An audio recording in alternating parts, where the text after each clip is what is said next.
We're going to be speaking with Dr. Jonathan Spyer, an Israeli researcher and journalist who's just been on a press tour to Syria, and he's now back and is here to tell us about it. What were you thinking? I mean, that any government official seeing your name with your passport in hand could go in and Google you, a simple Google search, and see that Jonathan Spyer, Dr. Jonathan Spyer, is an Israeli and writes from Israel and writes for Israeli publications. Weren't you worried about that? Well, as you can see, I'm here, and I guess that's probably got something to do with the way that I organised it. So. What was the actual tour like? I used to work at the government press office and take around journalists. This is Israel, that's Syria.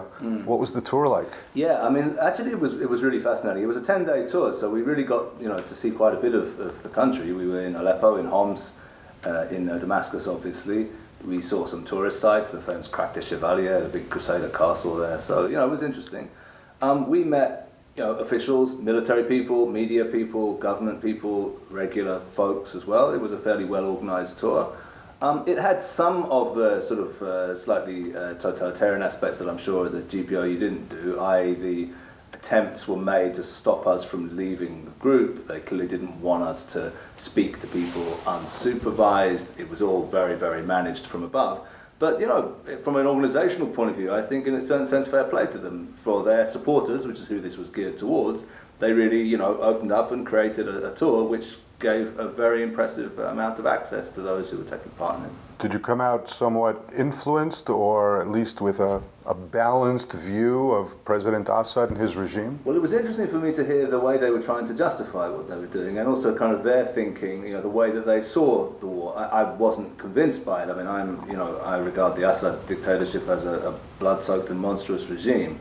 But nevertheless, it's interesting to hear the way that they do justify it. You get used to a whole new terminology. There's no civil war, certainly no Syrian revolution. There's the operation against terrorists, which the government, not the regime, they don't call themselves the Syrian government, is fighting against terrorism. So you get to know a whole new terminology. The interesting thing which I found from a sort of specific point of view was the following.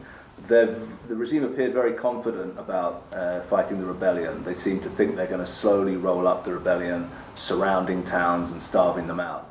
But when I asked them about how they intended to take on the Kurdish-controlled area, around 30% of the country in the northeast, they very honestly told me, look, we think we're going to get it back eventually, but we're not sure how. Dr. Jonathan Spyer, glad you got back safe and sound. Thanks for being with us at Win News. Thanks very much, Steve.